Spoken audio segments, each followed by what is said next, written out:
Today on Fortnite, I got second place. I was so close. Mom, will you get me a snack? Mom! It's time for adult conversation. With me, your host, Brandy Ferner.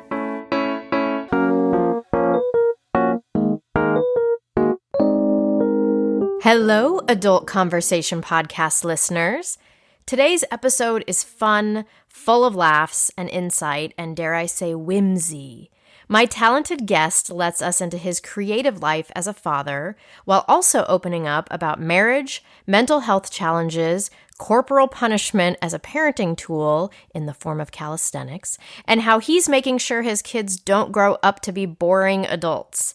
He and I share so many similarities, like overthinking basic parenting moments, like a hug, like honestly a hug, a love of all things dark, and using balls as a unit of measurement. Also, you'll learn what my life plan used to be and how it was thwarted. On to the show.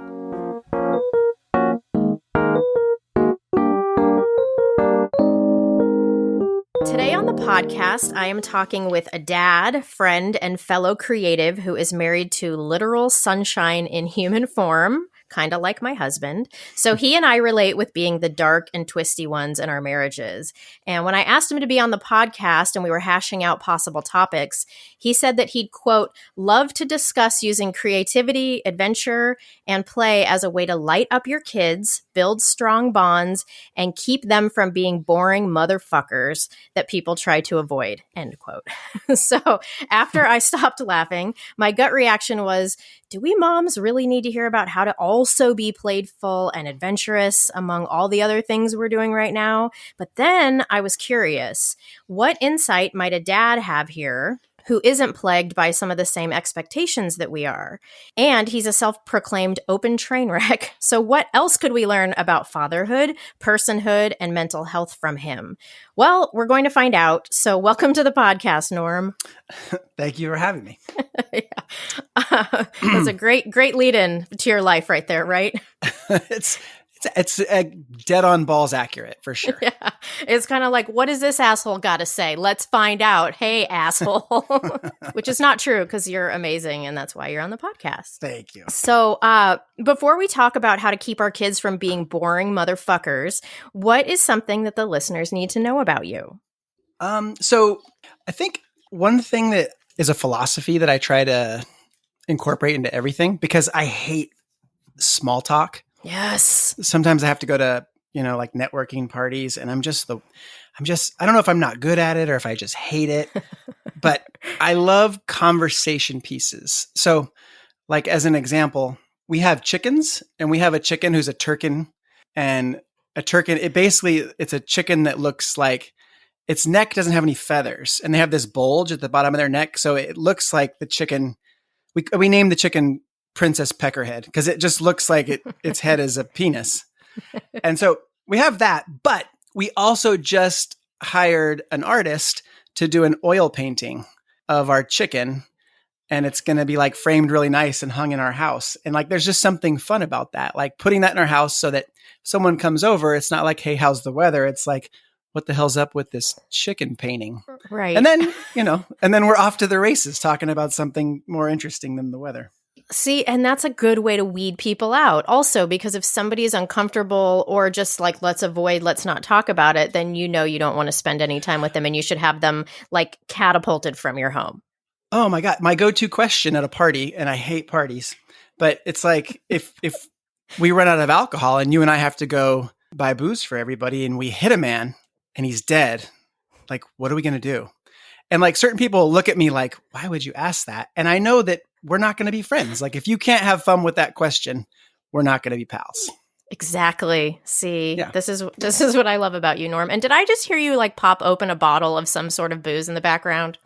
No, no. Actually, there's this weird thing. Again, another conversation piece. Because we live out in the canyon, we've been getting eaten alive by mosquitoes. And there's this like suction cup thing that you put on your skin and you pull it. Oh my God, is it the bug bite thing? Yes, it's amazing. It's in my Facebook feed every motherfucking day. and I almost have bought it, and so I'm like on their email somehow, and every time I'm like, I should get that for that one time that it just is so bad. So is this thing work? It is money well spent, except when your 10-year-old son puts it like on his cheeks and gives himself hickeys. Right. I do think people need to know that you also have a tortoise. Now, will you just name all the animals at your tree house? They also live in like a tree house, sort of. It's like a boat in a tree house. But will you just like list the animals at your home? Well, my best friend is our Newfoundland. She's 150 pounds, and her name is Miss Millie Butterbuns. And then we have 2 cats that are inside, Mr. Thunder Jones and Sister Lightning Jenkins. We have a tortoise who's a 60-pound African sulcata tortoise named Sir Scooter Waddlebottoms. We got a bunch of chickens. We've got Cluck Norris and Goldie Hen, the Duchess of York, the Duchess of York 2.0, because the Duchess of York, the first one, didn't make it. Oh. And then we have a bunch of ones that my kids named that are not the greatest names because they're still learning. They haven't put Colonel in front of a name yet. They don't know that you have to have like a proper. Well, titles are important, I think. Yes. Well, and they've named animals before, and I've said this to them, and I feel horrible. But every time they name an animal and they give it an obvious name, like they named a rabbit Floppy or something like that, and then it had an anal prolapse, and I was like, well, if you named me something like that, I'd probably have an anal prolapse too, which wasn't the best dad moment. And we're gonna get to some of that. Yeah, keep going with the animals because I was like, don't you have a bunny or bunnies also? Yeah, we have 2 bunnies. They have stupid names, and don't get bunnies if you have kids and they're asking for bunnies. Like you're just asking to like basically bring an house of ill repute into your house that you have to feed. And are yours outdoors or indoors? The bunnies are outdoors. Yeah. Okay. I mean, they're soft and they're cute, but they're just. I don't know. They're miserable. We have 2 barn cats we just got. We had 2 before. We had one named Kitty Jong-un and we had one named Pussolini. And they didn't make it. We live out here in the canyon and it's rough go out here.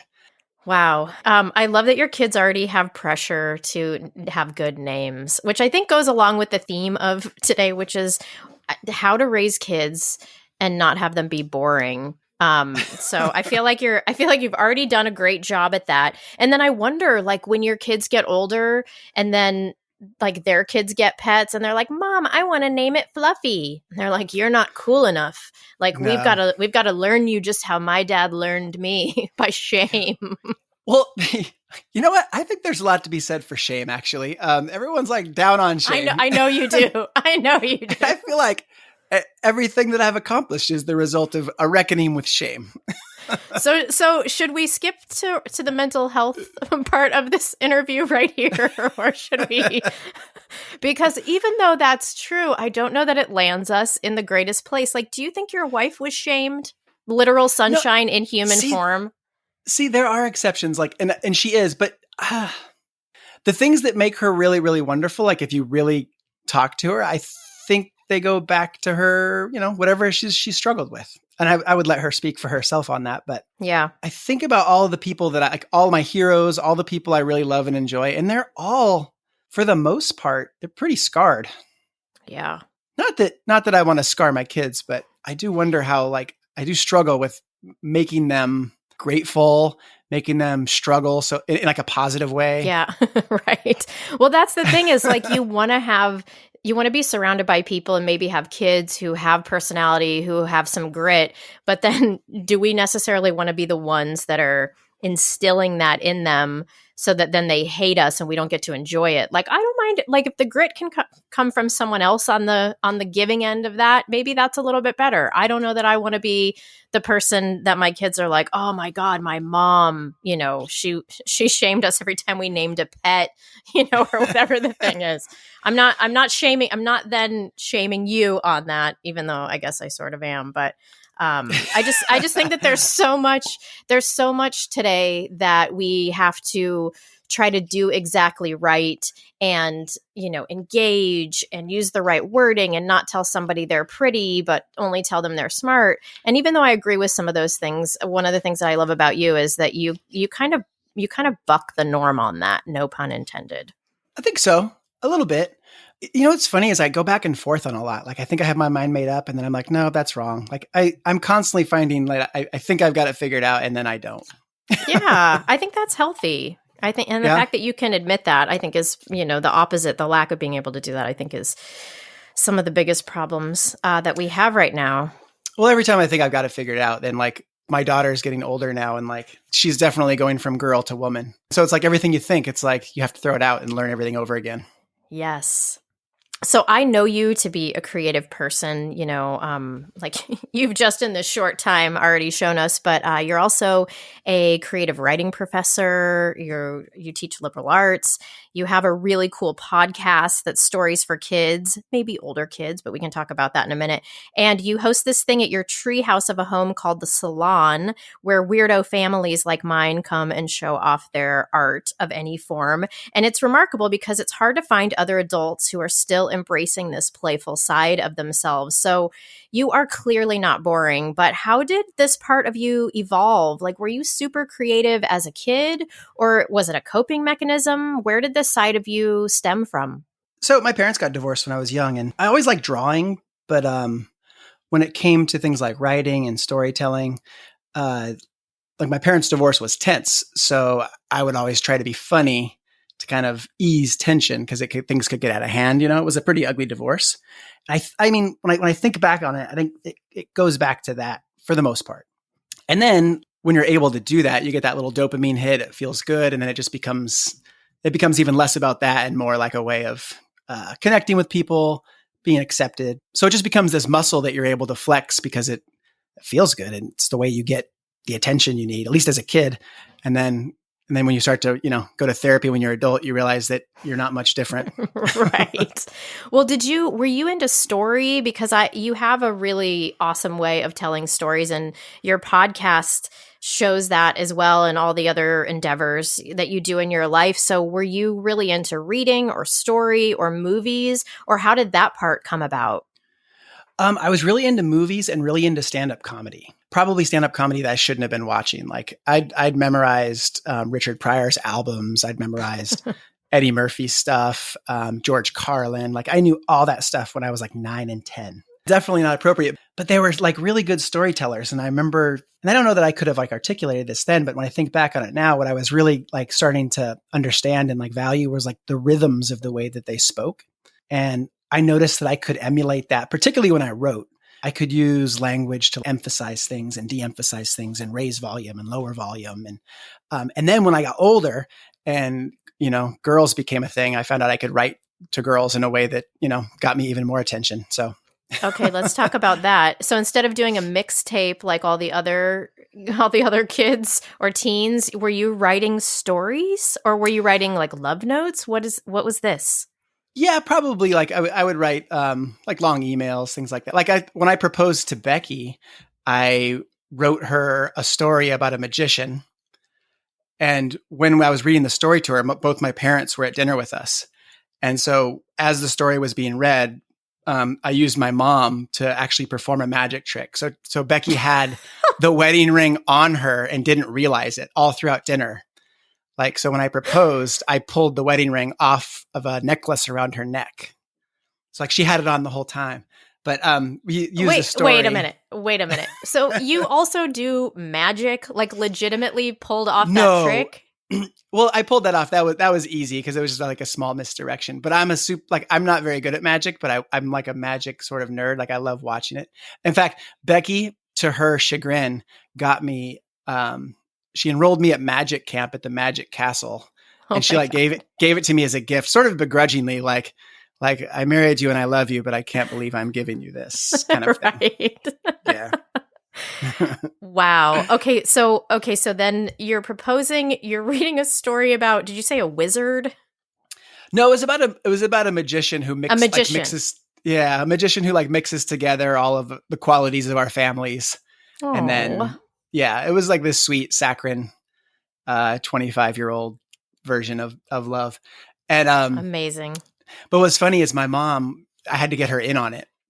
And all of her girlfriends, like she lives in Lake Elsinore, and she didn't really know anything about Becky or me and didn't know that we'd talked about getting married. And so when I proposed, I was pretty sure I was going to, it was going to go well.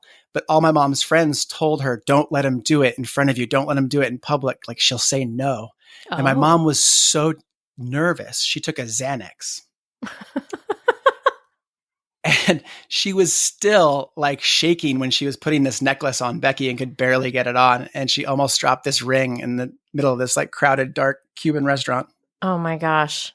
It was great. That's awesome. I love that your mom was drugged. You were reciting a story about a magician and then she said yes. It's like 2 red flags, Becky, and you said yes. No, it's awesome. And actually, that's what I want to ask you is, so how did you not lose this side of you when you got older? I feel like you have to have a pretty strong sense of self or self-esteem to be into magic and be a grown man. And so like, how do you keep that? And how did you not lose it? If something isn't fun, I'm just not interested. Like I know there's people who like are all into making money, and money's great in so much as it, I don't know, allows me to do certain things. But like, if for me, it's been always more about fun and playfulness and curiosity. And if it ain't fun, I'm not interested. I remember at one point when I first went away to college, my mom wanted me to go into computers because that's what my dad did. And he made a good living. And I took one class and I was like, fuck this. This is awful. And I took a creative writing class and I loved it. I remember before I proposed to Becky, I sat down and like had a talk and was like, look, I'd love to be with you forever, but just so you know, like I'm not the guy who's going to make $1 million. So if you're into that, that's going to be on you. And to her credit, she's kind of in the same boat as me. Like everything we do is like, does that sound like fun? No? Great. Let's move on. Or if it does, then we're all in. Yeah. And I talk about this all the time, like for no reason that I can discern, I just happened to fall in love with Becky, and she's just been the right person. Yeah, I was going to ask you, that's really so lucky and stars aligned and fate and all that stuff that you would find somebody like her that also shares the same values and also happens to love you and like want to marry you. That's pretty fucking amazing. Yeah, it's pretty mysterious. In some cases, all I can chalk it up to is I've just been really lucky. And we also work at the marriage and we work at a lot of that stuff. But like that one decision has been instrumental in a lot of things. I look at a lot of other people's marriages and like, I imagine like, I wonder if that guy came home and told his wife, like, I'm going to change this because it's not fun. Like what kind of dirty look or what kind of horrible conversation that might lead to. And we just happen to be on the same page with it. So it works. I mean, and it's amazing because you likely didn't know at the time how important that was, but it seems like having you both on the same page about that one thing is the ticket to your freedom, to both of your freedom. Like exactly what you're talking about is if you had married somebody who thought that was flighty or, was like, just didn't have that same interest in fun, you could find yourself not really being able to express fully who you are. But the fact that you have somebody that you can do that with, I think that is, and the fact that you, like I said, that maybe you didn't even know at the moment, because, back when we were all getting married, like we don't know what makes a good spouse specifically in terms of all the things you're going to have to weather together and parenting and all of those things. So I'm always super shocked when it works out, when you pick somebody before you even knew what the criteria should be, when you pick somebody on the correct criteria. So that just seems like such a beautiful pairing between you guys, like a fine wine and a delicious cheese. But, that really, and I feel that same way with Matt and I always say, I cannot believe that the things that I picked him for when we were 18 actually end up being still the most important things. And one of them is the ability to have fun with each other and like having each other's back, like 100%. Yeah, that's everything. That's everything. I wrote a children's story about a firefly that couldn't light up its butt. And the key to this firefly kind of making things work is he meets another firefly whose butt lights up too much. And it's funny because I wrote that and Becky thought it was cute and we published it together. And she was at a party and she told her friend that she's known for a long time that, this is basically the story. The firefly can't light up his butt, meets this other firefly whose butt lights up too much. And her friend says, well, that's you guys. And what's hilarious is Becky didn't realize it. I thought it was self-evident. I thought it was clear. And this her friend said that, and Becky like fell apart crying.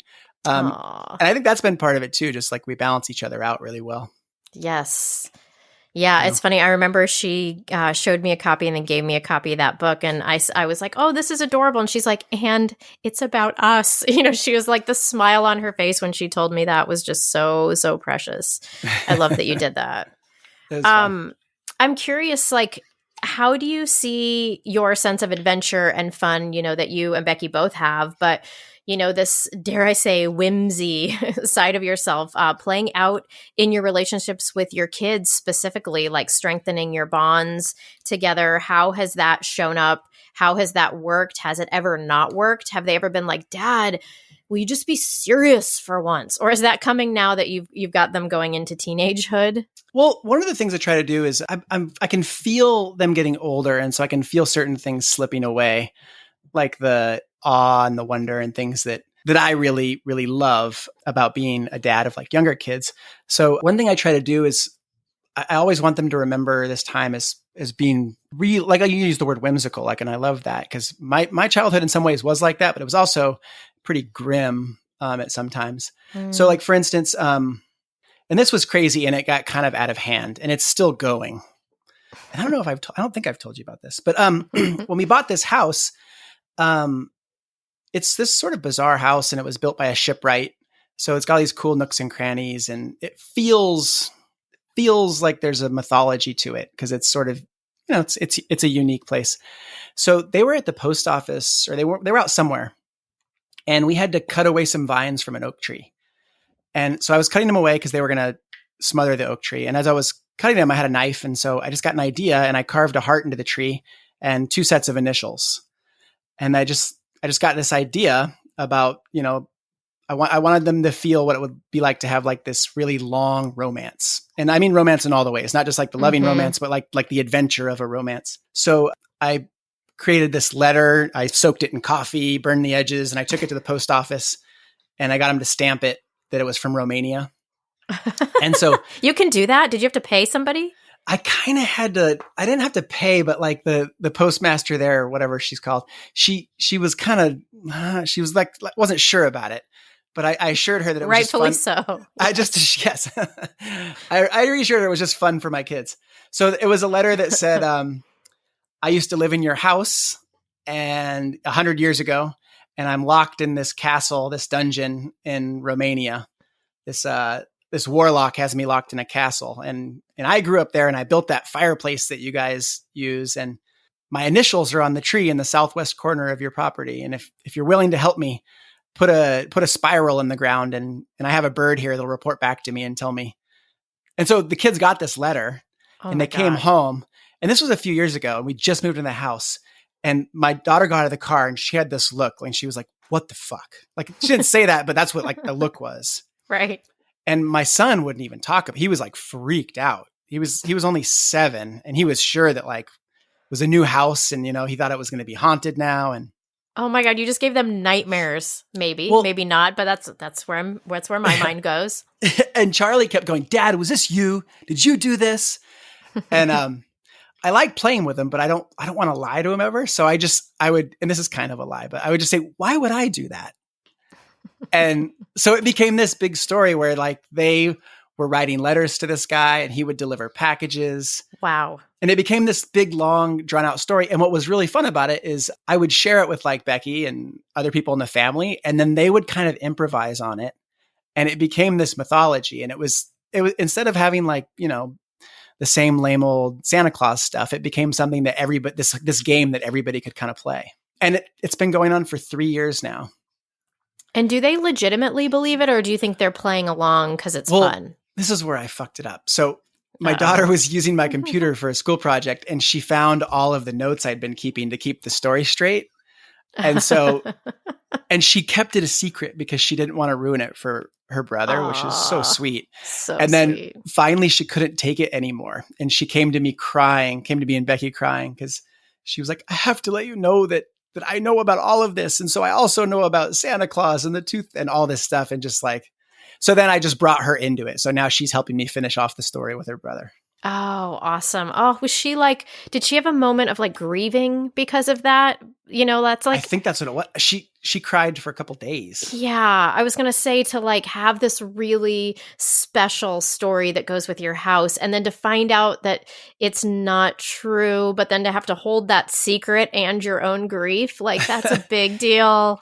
It's not true, but I think that and she's kind of said this as much. Like I've built all these little trinkets for them to go along with this story. Like at one point they got a message from Santa Claus who was helping deliver them materials that would help this guy escape from this prison. And so they had to like hike a mile up into these hills, and they had to dig up this box that I buried there. Oh my God.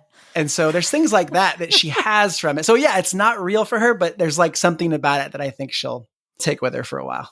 Oh my gosh. Okay, so I'm just thinking to myself, like average dad, average mom out there are not burying boxes of trinkets a mile up a hill for their kids to find with this amazing story. So, and it's so great. I'm like, I feel like, you know how the people made the Elf on the Shelf? I feel like there's a version of this that you could market that's like whimsy in your children's life, and you can write a story or something. But how would you, like, if you had to give people advice on how to have something fun like this in their kids' life for people who are really just in the daily grind, don't really have this side of themselves, like what would you say would be like a first step to being in this, to being in a similar spot that you are with it?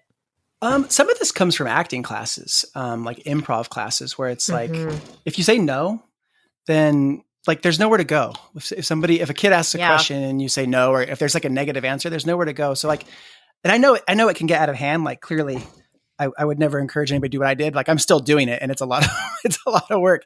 But like if you pick a day and just give that day for your kid to just like say, hey, like ask them a question and or let them ask a question or make a request and just figure out a way to say yes and see where it goes. There's a lot of fun to be had there. Like a lot of ridiculousness and silliness. And it doesn't even have to be huge. I think just saying yes, like that's the cliche in improv classes is yes, and then you kind of build on it. Right. And we even do that in the car if we're bored on a road trip. I'll come up with a story, or they'll come up with a story, and somebody will say yes or no. And if you say yes, the story keeps going. And if you say no, you have to change something about it. And it's just a fun way just to kind of get out of the normal routine, I think, of monotony. You'll see your kids light up, I think. Yes. At least my kids do. They really do. Like they love the idea of spontaneity. Yes, so do my kids. And it makes me think your idea of having this yes day. I've heard this before, and I don't think we've ever done. We've had moments of it or whatever, but just like an entire day of just seeing where the day takes us would be magical. I know that they would both. It would be something they would never forget. Yeah. So you've like inspired me on that. Thank you for that. Actually, the improv games are great. Like if you can find like online, if you just look up improv games for your kids, like especially storytelling improv games, they love it. So this is funny because I took improv classes at Second City in my old life when I did acting, and I lasted about a month because I couldn't. There were so many things. The people in those classes were so hammy, like just ready to just like, what are we going to do? And then like loved, there was a thing where we all had to be a part of a machine and you had to pick like a thing that you were doing. And then there was the like mirroring each other. It was kind of a nightmare. It reminded me of in church when they do the like peace be with you thing. And I would always be like, why do we have to do this? I hate this. You have to turn and shake hands. Yeah. Yeah, which is awful, which is so awful that I'm like, I hate being nice to people and like having community, because that's like what I'm doing now in a different way. And I'm with you on that. I feel like cause you're hysterical, but you're a stand-up comedian more than like an improv, because improv people have to like rely on each other. And I think stand-ups rely on themselves. And you strike me as somebody who's more confident and kind of do your own thing. Do you know what I mean? Thanks. I think you probably just helped heal a trauma because I was like, I couldn't hack it in improv, but all I wanted to do when I was a kid was be on Saturday Night Live. That was literally like the thing I was going to do with my life. And then I realized how hard it was to get there and how much shit acting I would have to do. I mean, I went out for so many soap opera auditions that I just kept getting typecast as this one thing. And I'm like, no, I'm this really weird, quirky, I want to play all this weird shit. And they were like, yeah, we want you making out with him. And I was just like, fuck. So that was the beginning and the end of my career. So I thought, well, I'll try this improv thing. And then I was like, I cannot hang here. So that's an interesting observation, Norm. Maybe that makes sense. And it's for me too, like, because when you're improvising, you have to trust that that person has got you. And that's hard to do if you don't naturally do that. Yeah. So like I can teach those games and I can get my kids to do them, but like I'm not the best at them myself. So yeah, I totally get that. But if you put me, like if I'm on, even though I'm like super introverted, if you put me on stage with a microphone and you give me the green light to tell a story, like I can do that all day. But if I've got to work with somebody else off the cuff, that's a little tougher. Yeah, that's exactly right. Well, so you gave us an idea about you kind of talked us through how, car rides, you guys add on to these stories. But when you said some of the basic improv games are fun for kids, what's one that's like an easy one to do anywhere that you have off the top of your head? Or do you have something? Like I'll say, my kids are in the back seat, right? And I'll say, all right, so there was a wolf. And Charlie will say, nope. And I'll say, well, there was a seal. And Sam will say, nope. And then I'll say, well, there was a plumber. And Charlie will say, yes. And I'll say, there was a plumber whose name was Bob. And Sam will say, yes. Right? So it's just that simple. Yes, and so basically, I come up with these I just add on a detail and they decide if that detail works for them or not. And they usually choose stuff that's silly or ridiculous. And it's just fun to see where it goes, right? Because it's like, it's really easy just to add a single detail. And it's really easy for your kids to just say yes or no. And it's something that they can even do too. Right. Yeah. Okay. I love that. That's totally doable. I mean, I'm thinking to myself, I'm in the car and I'm driving kids somewhere. Do I have the bandwidth to also entertain and think of fun things? And I think sometimes I do. Sometimes I sure as hell don't, but sometimes I do. So on the days where I feel like I've got a little extra, like I got a little something to give, I'm definitely going to pull that out. Yeah. In fact, that's how I got into podcasts because like I'm the first one to say like, that's fun. But also when you're playing with, kids, it can get overwhelming if you're an adult, Yeah, so having podcasts they can listen to in the car is also useful.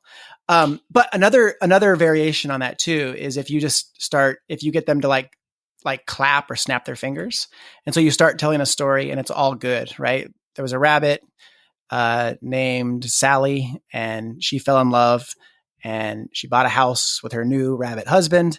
And then they clap and then you say, but then her new rabbit husband got cancer and it wasn't looking good. And then they clap and there was a miracle cure in a turnip, so it's like that. Like you can just go from that can get fun because they can let it go really, really dark.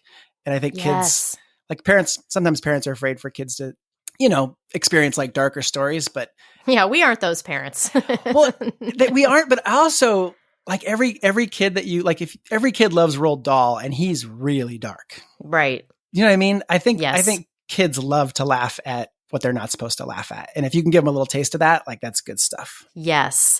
And, I think it's really important that you just said about also sometimes it's great to listen to a podcast because I think sometimes when you hear an interview with somebody who's really good at something, I think the listeners and even the interviewers automatically assume that this person who's got this wisdom does this all the time. And this must be how every moment of every day of their life is. And so it's just very like humanizing to have you go like, oh yeah, sometimes I want to check out and listen to a podcast. I mean, needless to say, maybe that's obvious, but I just appreciate you putting that out there because it's like, I'm sure there's some people who are like, this guy engages with his kids in a creative way, like every single day in the car. He's hiking up hills and burying pig hearts for them to find. Let me clear this up real quick. Please do. My mom she took our kids. We've had the kids in our house for since March, like everybody else. Yeah. And my mom took them just recently for a week to her place in Kernville. And so we didn't have them for a week, Mm, and it was blissful. yeah. And when they came back, they were in the car for about 15 minutes before I was ready to drive them 4 hours back to Kernville and drop them off. Yes.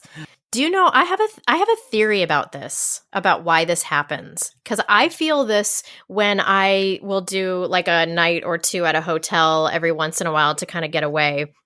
And I've finally figured out what's happening is when you are away from your kids, all of the armor, and I feel like this is true for moms, and so you let me know if this feels true for dads too. I feel like it would also be, but we have all this armor on as parents that helps us cope through just constant questions and meals and caretaking and just all the stuff, all the unknown of kids. And so you get this like armor.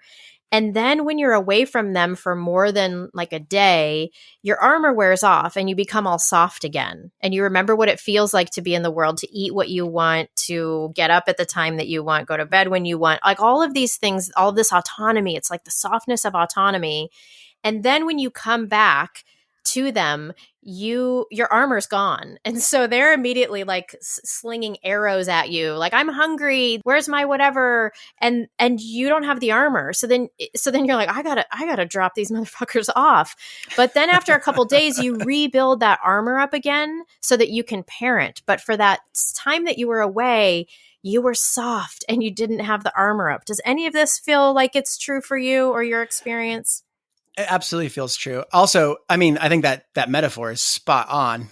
And also my wife is way better at putting the armor back on than me. Like, you know how like they say Native Americans would go to war and then when they came back, they had to like go into like isolation for a while so they could ease back into the tribe. Like, that's what I need. Like, yes. Like we went and picked them up and they got in the car and they were so excited to see us. It's like my mom gave them like 4 lines of cocaine before she stuck them in the car with us. And I was just like, done. Yeah. And my wife has a much softer touch than I do when it comes to them. So yeah, I don't know how she does it, but she's able to don that armor way better than I can. But that's a really great metaphor, actually. What was funny about this time when they were gone for a week, like, and I don't know if it's because we're in this pandemic, but like it took us like 4 or 5 days just to kind of feel normal again. Like, like it was bizarre. I think we were so exhausted from, and not like physically, but emotionally exhausted from just like having them in the house. Yeah. This is the thing too, when I have friends who are like, oh, I want to do a hotel night away, because I'm a huge fan of it, of, you know, if you've got the means to do it. And even I don't need anything fancy. I just need a place that people aren't, where I just know that I can lay down and nobody needs anything from me. So, and these days hotels are pretty cheap. So, you know, relatively. And so, I know that when I've talked to friends about it, they're like, oh, I can't wait to go for a night. And I'm like, if you can at all get 2 nights, if there's any way you can make this happen, I highly recommend it, because the first night you don't even know what to do with yourself. Like there is no softening yet. You're still like, you're detoxing in a way. And so then the next morning you wake up and you're finally kind of like, oh, wow, what do I want to do? And then you're like, well, time to check out and go back. And then you're almost like more angry because you're like, I didn't even get the thing. But then when you do a couple nights, or like you guys did a week, it's sometimes I call it re-entry. I feel like re-entry is almost harder sometimes though, because you got to see how you live without, you know, the constantness of caretaking. And it's also, I mean, even on 2 nights away, I miss my kids and I'm like, oh, I wish I could have them. Like, I wish I could bring them here for an hour and then send them back and then bring them back, you know? So it's just all of the tasks related to it. But sometimes it's even harder to go back when you've had a taste of the free life for a while. And then, then it can be miserable. But I'm like you, when I come back from something like that, or when I've had trips or retreats or things that I've been on, when I come back, I have to have a landing place that's in between the place I was and my home, whether that's sitting in a parking lot for an hour. Like, it's that what you're talking about, where you have to have a place to kind of process and unwind before you just jump right back in, because it's painful. Like, it physically hurts, which is what it sounded like it did to you the other day.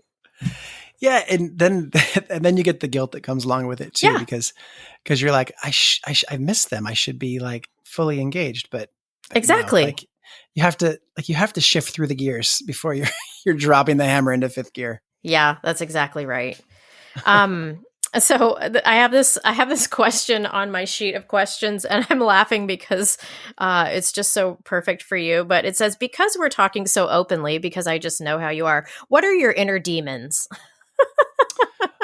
Just, and that reminds me of your question at the beginning about if we killed a man, what would we do? Just like, by the way, what are your inner demons, Norm? Well, this is what's terrifying for me about like the culture we're in, where like everyone gets called out for saying like the wrong thing. Yeah. Because there's a lot of times when I say things and like, when there's that ridiculous overdone joke where it's like, did I really just say that out loud? Yeah. That happens to me all the time. Like I coached Little League for my son, which I don't recommend, by the way. I coached T-ball. Right. It was awful. Yeah. Don't coach. I wouldn't T-ball. even have my kid in that. Probably that's not my jams, but I will not coach it. I love my father-in-law. It was more for him, I think, than for anybody. Yeah. But at opening ceremonies, the mayor of Lake Forest was throwing out the first pitch. And at the time, the mayor of Lake Forest was in a wheelchair and they wheeled him out to the pitcher's mound. And I said in front of a bunch of 5-year-olds and their parents, like, does anyone else hope he falls over? So it's like stuff like that. Like, I just can't help it. Like, we go to the circus and I see the guy on the trapeze and I'm just like, what would it be like if he fell off? Like my mind just always goes dark. Yeah. But in ways that like make me laugh. I guess I don't. Yeah. This reminds me of when I was a kid and my mom would want to watch Olympic ice skating. And I was like, the only reason I'm watching this is because if somebody falls, it's going to be glorious. Yeah. So we have the same defect, whatever that is, Norm. My mom always laughed at really dark stuff. Like that's the stuff that makes her laugh. Like, do you ever see Fried Green Tomatoes? Yeah. A long time ago. I think isn't there a scene in there, and I haven't seen it in a long time, when they kill somebody and then they feed him. They feed the dead body to get rid of the evidence to like the sheriff or something like that. But it's like, I'm not remembering that part, but possibly. No, it's something like that. It's really dark. And my mom thought it was so funny. And so I think that has maybe a little to do with it too. Like she has a great laugh. And so when I think of things like that, and I don't know if those qualify as inner demons. My inner demons are probably even way, way, way darker than that. But that would be like a taste of it. Oh gosh. Wow. If that's just the tip of the iceberg. Wow. So like speaking of all this kind of stuff, I know that we've talked about mental health kind of stuff, and I know that you've been on somewhat of a journey there. And I'm just kind of curious, what about that do you think existed before you had kids? And what do you think has been brought up after having kids, or that having kids has made better? Like what has that experience been like during fatherhood? Well, the thing about having, struggling with that kind of stuff and having kids, what's made it better is like, I see little glimmers of that darkness. I don't mean like darkness, like the stuff I was just kidding about, but like darkness, like, I'll see a little glimmer of like self-loathing or shame or even anxiety or depression. And I can see that there's a direct correlation between me and them. And so I've been much more open to going to therapy, to using antidepressants if I need to. Yeah. To like just sorting all of that stuff out. If for no other reason, like my first thought is if I can sort that out, maybe that's something they won't have to deal with. I don't know if that's logical or reasonable or clinically accurate. But the worst case scenario is that if I know how to take care of myself in that way, then if they do have to go through that, then I can properly guide as necessary. So having kids in that way has been useful. So beneficial for me. And also if it's something they have to deal with, beneficial for them. Yeah. And then I don't know. I think also some of it is like seeing kids, and then it always forces you to reflect on your own childhood. And then a lot of that stuff just keeps getting drudged back up, stuff that you haven't dealt with. Yes. And so I think that keeps coming back, and you're either going to keep that cycle going or you're going to break it. And having kids helps you to like recognize where you're at in those unhealthy cycles. That's so true. They're like these little mirrors, that show us kind of like what's going on with ourselves too, because you're right that it does trickle down into them. And I had a guest on the podcast one time say something that was great about if you only have the resources and the money to, either send your kid to therapy or you to therapy. She was advocating for sending yourself to therapy because it's like the trickle down effect, that what the work that you're doing then is directly affecting your kids, where it's not necessarily that it works the other way. Yeah, that makes total sense to me. Also, I'm terrible at, I'm not the perfect father by any means, but I'm not a good father, but by any stretch, if I'm depressed, I mean, I'm worthless, in a lot of ways. So, I have to be on my game if they're going to be cared for the way they should be cared for. Yeah. So that makes total sense to me. One interesting thing I've noticed is like my daughter is very much like me. She's super creative, independent, kind of driven, and she's very introverted. My son is not. He's extroverted. He's said 90,000 fucking words before 7 a.m. and he needs to be hugged a lot. Like a lot. He needs hugs. And he's the sweetest little boy. Yeah.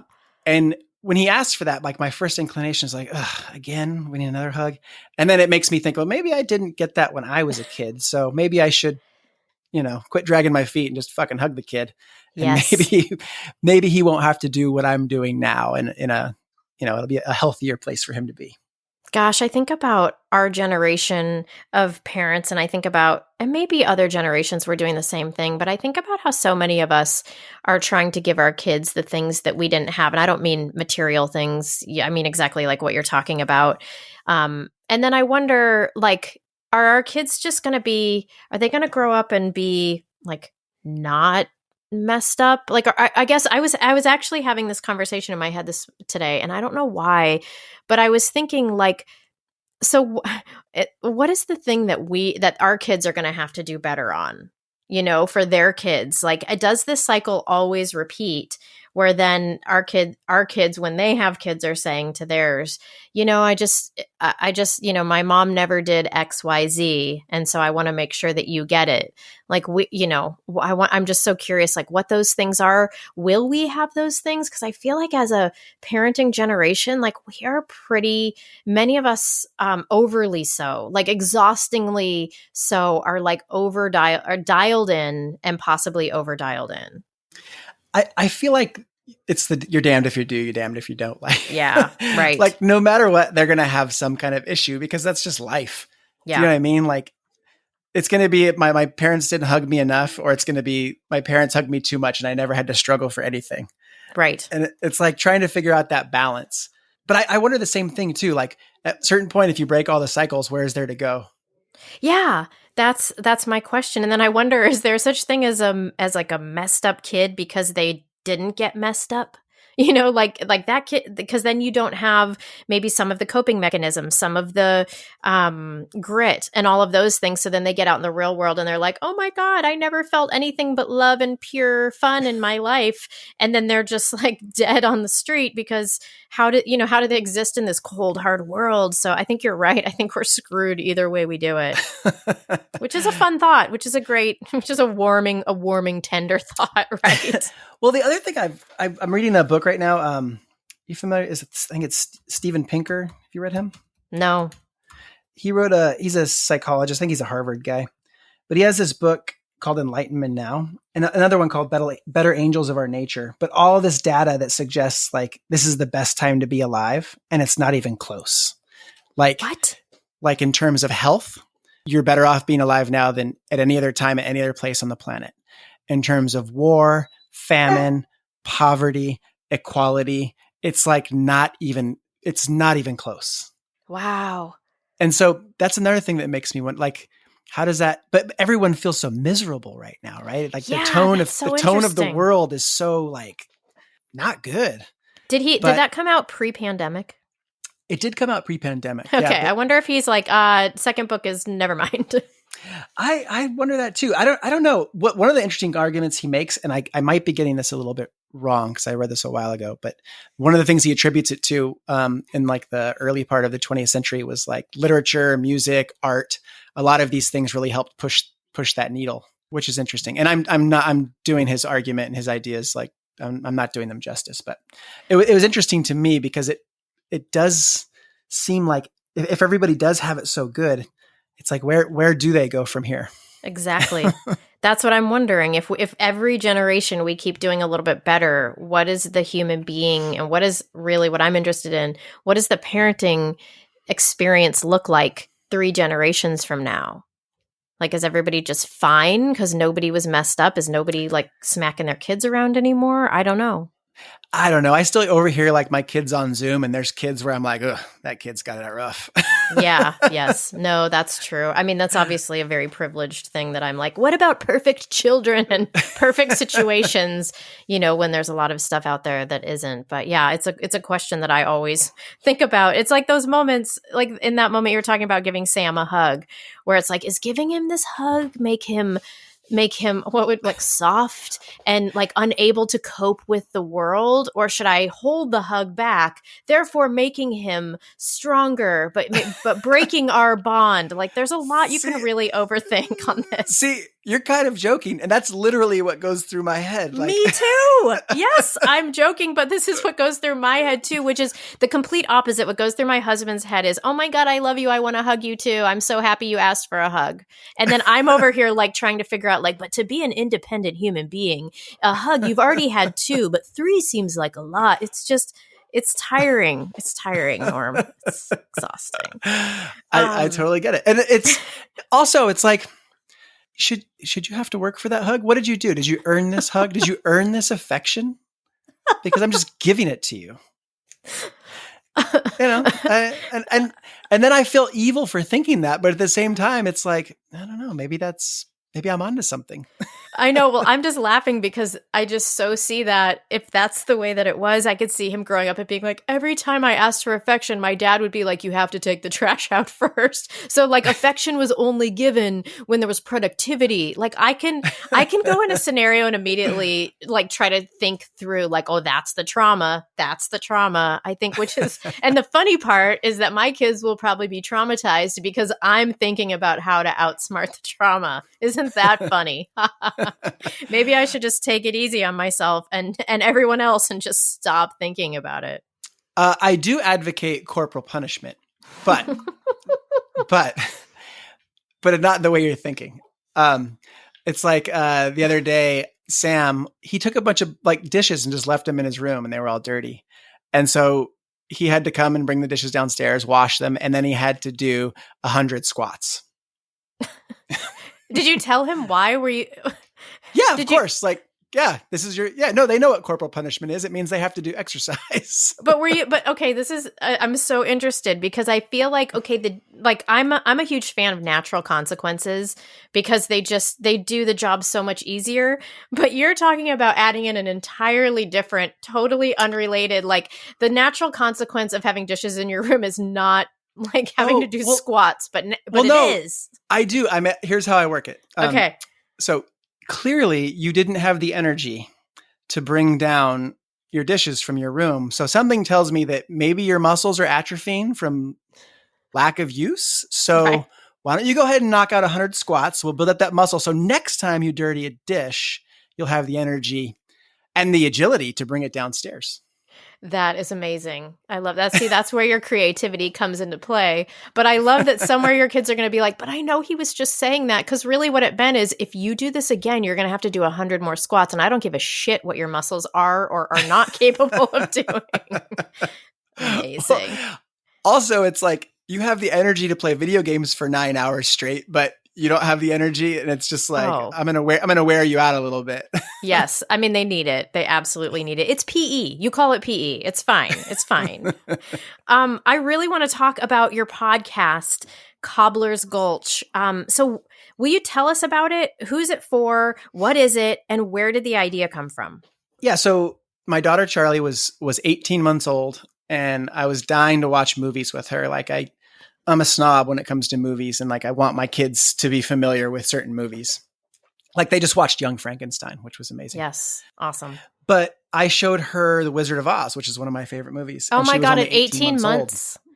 Yeah. What? And it was against my wife's better judgment, but I wanted to show it to her. And so I did. And she loved it until the witch came, and she was terrified of witches. And Becky was like, you better fucking fix this.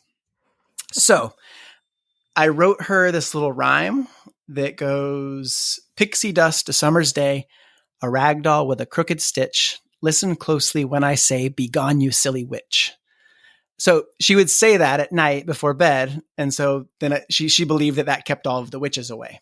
And so what was funny about that is she would see, like, we had this neighbor who was really, so this older woman, and she was kind of like, she was grumpy and miserable. And whenever my daughter saw her, she would hurl off that little rhyme at her. Oh my. And the lady, like, "What is she saying?" "Oh, nothing. She's just singing."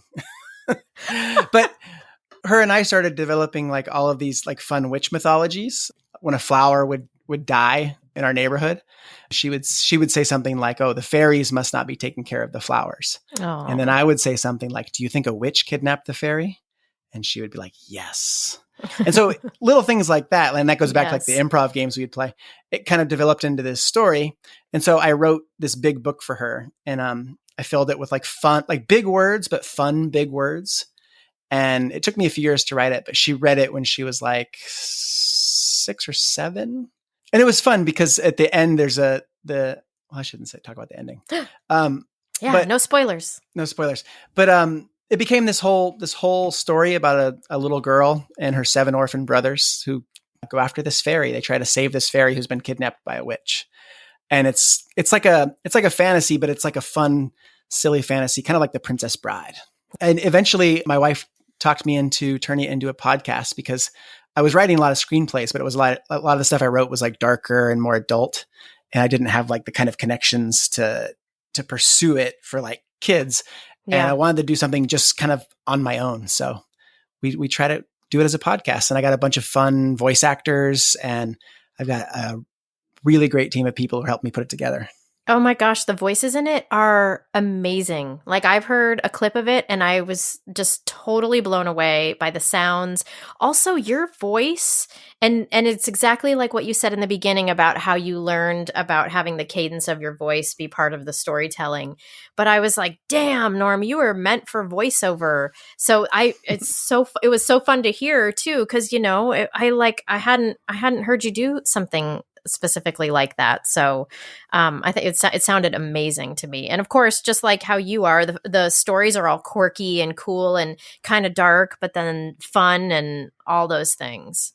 Yeah. Thank you very much for saying that, by the way. And like I said, I've got a bunch of, so I do the narration, and then I got all of these, there's a lot of kid characters, a lot of monsters and goblins. And I got all these wonderful, the cool thing about a pandemic is all the voice actors are tired of doing COVID PSAs and Cialis commercials. So they were like jazzed about working on like this fun kind of dark adventure for kids. So I got all these great people. Like I got this guy who does like, he's done like 4 or 5 voices for me. He's like, he plays these pirates. He plays, I have a pair of twin jumbo dwarves. I've got a woman who did this half spider monster. I mean, just all kinds of amazing talent. It's so much fun. Yeah, cool. What do you think is the age range for listeners on this? Like, what do you think what age would be too scary? What do you think would be appropriate? I mean, wait a minute. Why am I asking you this? You friggin' showed Wizard of Oz to your 18-month-old, and I can still barely watch that witch and feel okay about the nighttime. So yeah, I'm not the best person I got that question a lot when I was hustling screenplays, like, who's the audience? And I'm like, everyone, newborns. Yeah, people with a great sense of humor. No, I think anywhere from like, it seems like the sweet spot has been like 4th grade to like 6th grade. Okay. And I've had a few some younger kids have listened to it and they dug it, but they're usually kids that are a little bit more, if your kid's more adventurous, it would be great. If they're more sensitive, there's some things that are a little bit intense, but usually the intense parts are funny. So if somebody gets hurt or if there's a dark part, it's almost always paired with something funny. So there's usually a quick comedic release. Awesome. So where can people find the podcast? So you can access the episodes from our website at cobblersgulch.com. You can also get them on our YouTube channel, which is linked from the website, and on basically all major podcast platforms, Spotify, iTunes, Stitcher, etc. Okay, perfect. How many episodes is the entire story? And is it something that you're going to do sequels to or different stories? Yeah, so there's right now for this story arc, there are 52 episodes, just like there's 52 cards in a deck and 52 weeks in a year. Wow. So it's sort of designed that way. That might change if we have to divide some if they're running longer, but that's the plan right now. And this is about a young orphan girl going toe to toe with a witch. And this arc completes, but this witch is one in a coven of 13. So there's several seasons planned afterward. So fun. And do your kids ever do any of the voices? They do. My daughter is playing one of the main voices, and my son's playing one of the main voices. My daughter's playing Hazel Peachwood, who is the heroine, and my son is playing Oz, who is a Widdershin wayfarer. So there's this tribe of people who are nomadic, and he gets lost. And because he gets lost, they disown him, and he becomes an orphan. Yeah. So all of the orphans in this orphanage have been betrayed by their parents in pretty horrible, savage ways. We wouldn't expect anything less from you, Norm, to be honest. Man, well, I think you have, I feel like we're on like a talk show or something. I think we have a little teaser here, right? So you just hand it to me through the ether. Got it. Oh, thank you. That was fast. All right. And here it is. So everybody can check out what Cobbler's Gulch is all about. In Cobbler's Gulch, the following words are never coupled with thoughts or memories or feelings of goblins and witches.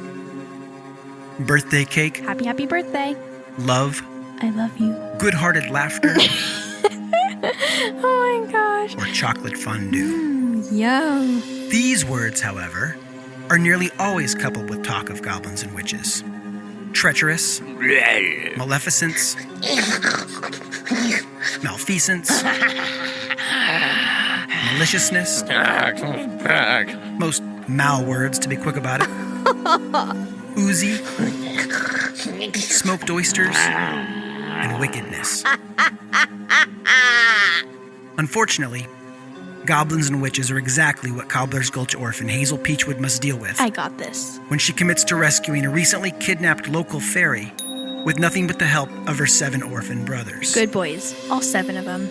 Cobbler's Gulch, an episodic podcast that brings to mind words like adventure, friendship, and yes, goblins and witches.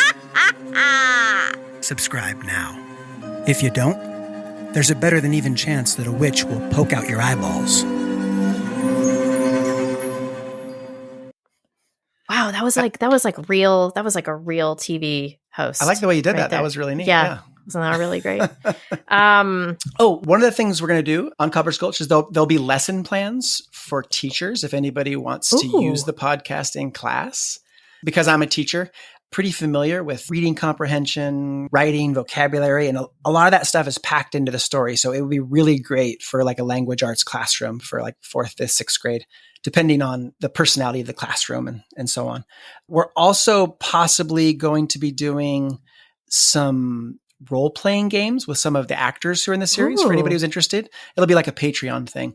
That's kind of in the works. So if anybody's interested in role-playing and wants to play Cobbler's Gulch themed adventure with some of the voice artists, that's something that we're setting up as well. Oh, how fun is that? And yeah, perfect timing while we're all sort of stuck at home and looking for other ways to get our creative juices flowing. So that's awesome. Yeah, should be fun. Yeah.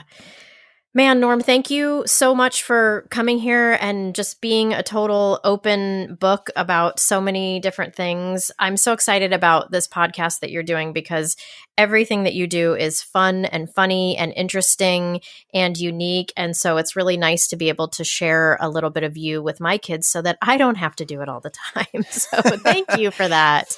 Thank you for having me. And our family just adores you. We're so grateful for your family. We feel the same way about you. And that's one of the reasons why this pandemic is so frustrating. Because damn, we were having fun at those salons. We have a title for the next salon. Would you like to hear it? Yes, I would. So the normal title, Madame Gumbo Dubois' Salon of Crazy Makers, Soul Shakers, and Heartbreakers. Subtitle this year, Fuck This Election, No Political Discussions, Feel Good Salon, Nothing But Joy, or Go Fuck Yourself. Wow. I like that. I mean, it's a mouthful, but you know.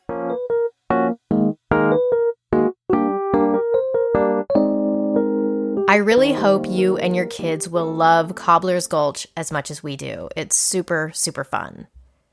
And I just want to take a moment to acknowledge all that we've been through this year up until this moment. I mean, look at us, cobbling together holidays, even though we've been living in a sometimes unrecognizable life during this pandemic, and a bonkers election. So no matter what you're doing or not doing right now, no matter how messy your house is or your life is, how much screen times your kids have had, and how far away from your old life you may feel, you are still here. We are still here. And I think that is enough for this year. I don't mean to get all sappy on you, but I had a robust list of goals for 2020, and I maybe achieved 1 or 2 things on that list. I thought that becoming a parent helped me lower my standards for life, but it turns out they can go even lower with a pandemic. That has been a real lesson, and not an easy one.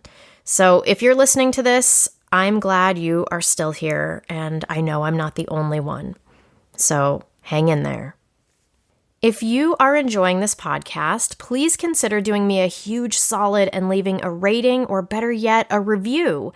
It takes like 2 seconds, and you can do it in your app right now. This helps me book the guests I reach out to because they go, oh, cool, she's got a lot of great ratings. I'll absolutely go on her show. As opposed to, wow, no one seems to care about this pile of garbage podcast. It's a no for me. So please help a girl out here. As always, thanks for listening.